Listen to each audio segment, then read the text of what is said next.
Listen. Is that too bad for the This whole was car? violent, extremely violent.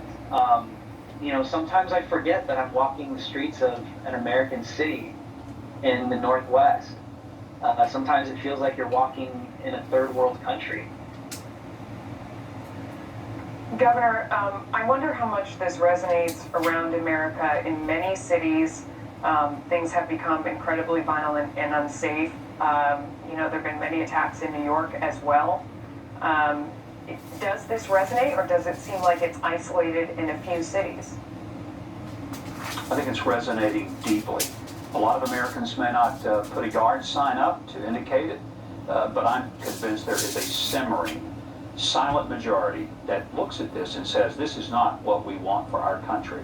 And if you do not put people who do these things away for a long period of time and make them suffer the consequences, you get more of it. And that's what we're seeing. 82 days of this, it's nonsense. And an attack on a police officer is an attack on all of us. It's not just the cop. You're attacking every law-abiding citizen when you attack the person who defends the law and the people who are trying to live their lives peacefully. Molly, do all Americans know about this? I mean, other networks aren't covering it as much, or daily, or showing where it's going on.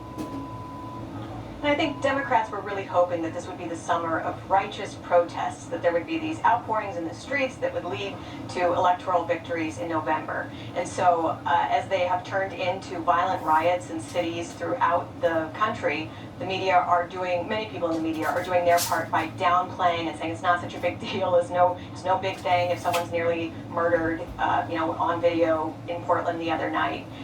This is a very big messaging problem, I think, for Democrats, that these are cities that are run by Democrats completely. Democratic mayors, Democratic district attorneys who are keeping everything from these people from being held accountable. And it is this violence and destruction and racism that people are seeing on their streets is absolutely terrifying to a lot of Americans, even if many people in the media are trying to downplay it.